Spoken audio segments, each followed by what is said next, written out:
që ishin kundër. Nga perspektiva amerikane, unë them se Ukraina është një reflektim,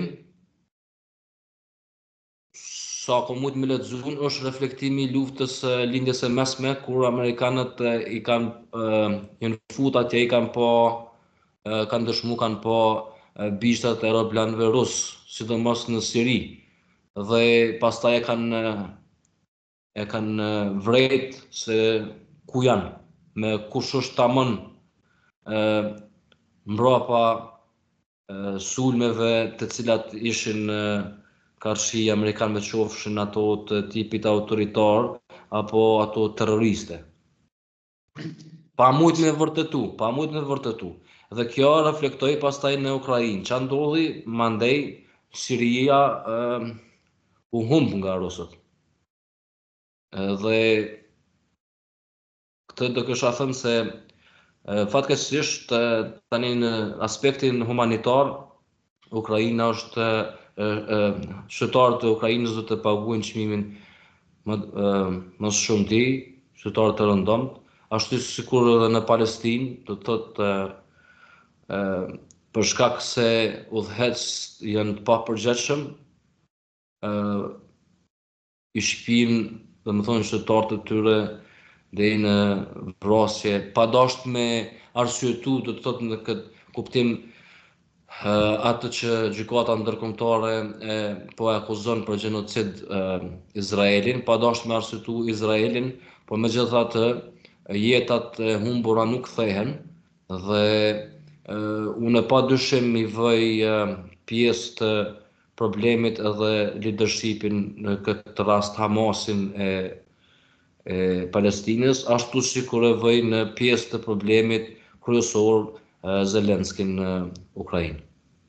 Zoti Gaxheri, çfarë mendoni që di shërbimi gjerman, informacione normalisht, por edhe politika, që po përgatitet për luftë sipas Der Spiegelit?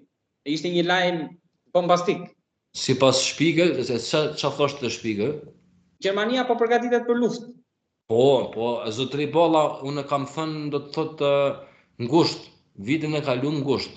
Janë të regjistruar ato në Klan Kosova, kam thënë se leadershipin e NATO-s do ta marr Evropa, natyrshëm, e ka të obliguar tani, sepse vetë ideja e NATO-s ishte krijuar mbi përmisat që Evropa të ruaj integritetin e saj nga rusët. Dhe tani ka ardhur koha që ata të marrin përgjegjësi dhe kanë të obligueshme aty. Natyrshëm do të ndodhë ajo.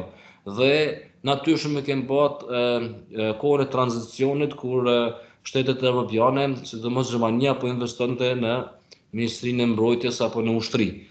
Dhe dita ditës më shumë e kanë të obligueshme tani se nuk po arritet një marrëveshje me paqe në Ukrainë, ajo konsideron një luftë më teshme, të cilën ku Evropa si EU konsiderohet të jetë homogjene në rajonin këtu ku jetojnë. Ndërsa shumë afër saj është një tjetër fuqi, superfuqi, e cila njëkohësisht konsiderohet të jetë homogjene në regionin e saj. Dhe në këtë afërsi që këto dyja gjinden, çka është ajo ofenzive dhe defensive, bëhet pikpyetje.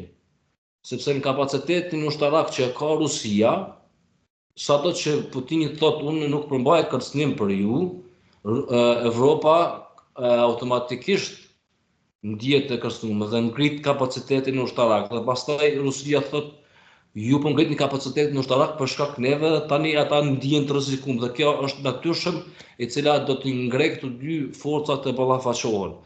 Këtu duke marrë parasysh tani edhe Shtetet e Bashkuara të Amerikës, të cilët ata do të kanë, do të thotë interesin që të jenë prezent këtu, sidomos në ato tre shtetet e tjera që siç është Polonia, Slovakia, po, në ato shtete aty e cila Amerika ka filluar do të thotë bashkëpunimin me to shumë më herët.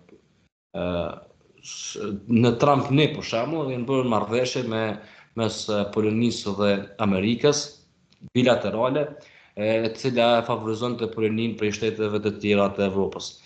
Tani kanë fillu, aty do të qëndroj, si thuhet, qizma amerikane, e cila do pyetet mes Evropës dhe Rusisë.